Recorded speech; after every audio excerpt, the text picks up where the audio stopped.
Pernahkah kamu merasa lelah secara emosional, tapi tak tahu apa penyebabnya? Seperti ada luka yang tak terlihat, tapi terus terasa. Luka batin seringkali tak berdarah, tapi bisa menghancurkan hidup perlahan. Tapi, mengapa luka batin begitu sulit disembuhkan? Dan, mengapa kita sering tak menyadari bahwa kita terluka? Luka batin tak terlihat, tapi dampaknya nyata. Kenapa penyembuhannya terasa sangat lambat? Simak penjelasan mendalam yang jarang dibahas ini. Luka batin adalah luka emosional yang lahir dari pengalaman menyakitkan seperti ditolak, dihina, dikhianati, kehilangan, atau dilukai secara psikis sejak kecil. Luka ini sering tidak terlihat, tidak terdefinisi secara medis, dan tidak terdiagnosis secara klinis. Namun efeknya sangat nyata. Kita sulit mempercayai orang, kita mudah tersinggung, kita menyabotase kebahagiaan kita sendiri. Kita menyimpan amarah yang tidak tahu dari mana datangnya. Berbeda dengan luka fisik, luka batin tidak bisa ditambal dengan perban. Penyembuhannya pun tidak bisa diukur dengan waktu seminggu atau sebulan. Bahkan ada luka batin yang disimpan 10-20 tahun tanpa pernah tersentuh. Dunia kita tidak didesain untuk memahami penderitaan yang tidak kasat mata. Sejak kecil kita diajarkan untuk kuat, tegar, dan jangan cengeng.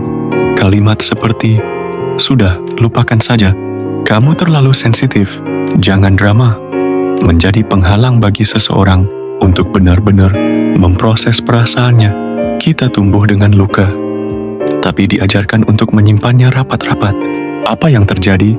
Luka itu membusuk di dalam jiwa, dan suatu hari ia muncul dalam bentuk gangguan kecemasan, overthinking, kesulitan membangun hubungan, perilaku merusak diri. Inilah akar dari banyak krisis batin manusia modern. Mengapa luka batin sulit sembuh? 1. Karena luka batin sering tidak disadari. Kita terbiasa menyalahkan orang lain atau situasi tanpa sadar bahwa sumber penderitaan itu berasal dari luka dalam diri yang belum terselesaikan. 2. Karena luka batin adalah invisible wound, tidak ada luka fisik.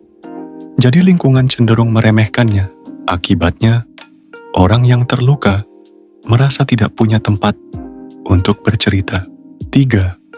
Karena luka batin berkaitan dengan masa lalu, luka batin biasanya bersumber dari trauma yang terjadi di masa lalu.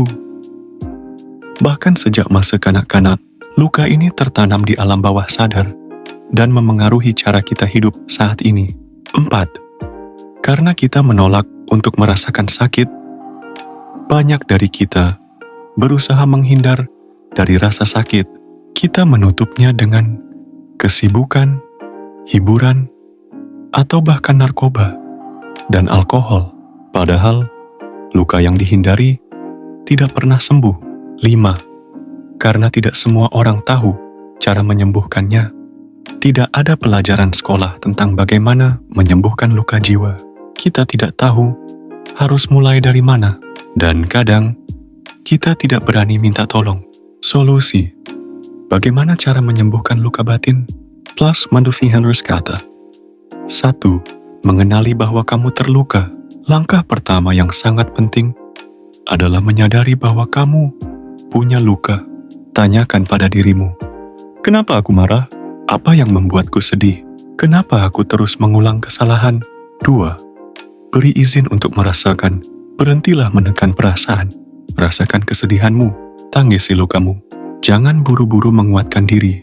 Penyembuhan dimulai saat kamu mengizinkan dirimu merasa lemah. 3. Mencatat emosi dalam jurnal pribadi. Menulis adalah terapi. Tulislah tentang masa lalu yang menyakitkan, tentang orang yang menyakitimu, tentang penyesalanmu. Tidak perlu indah, tulis saja semua yang ingin kau keluarkan. 4. Terapi batin melalui meditasi atau doa.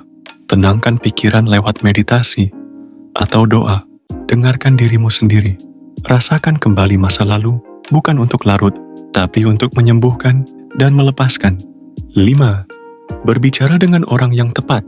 Cari orang yang bisa menerima ceritamu tanpa menghakimi. Jika memungkinkan, berkonsultasilah dengan konselor, psikolog, atau rohaniwan. 6. Pelajari seni memaafkan. Memaafkan bukan tentang membenarkan apa yang orang lakukan padamu, tapi tentang melepaskan beban, agar kamu bebas. Bebas dari racun dendam, bebas dari penjara emosi. 7. Cintai dirimu sendiri. Seperti kamu ingin dicintai orang lain, rawat dirimu. Berikan pujian kecil pada diri. Beri waktu istirahat. Dengarkan kebutuhan emosimu, karena luka batin sembuh saat dirimu merasa aman dan diterima. Kesimpulan, luka batin sulit sembuh bukan karena kamu lemah, tapi karena sistem kita tidak dibentuk untuk menyembuhkan. Tapi kini kamu tahu, penyembuhan itu mungkin asal kamu bersedia memulai, menyelam, dan memeluk dirimu yang paling luka. Penutup, jika kamu sampai di akhir video ini, itu artinya hatimu sedang mencari pemulihan. Jangan buru-buru sembuh. Sembuh adalah perjalanan, bukan tujuan. Berjalanlah pelan-pelan. Satu hari dalam damai lebih baik daripada seumur hidup dalam pelarian. Pernahkah kamu mengalami luka batin yang sulit disembuhkan? Ceritakan di komentar tanpa takut dihakimi. Kamu tidak sendiri.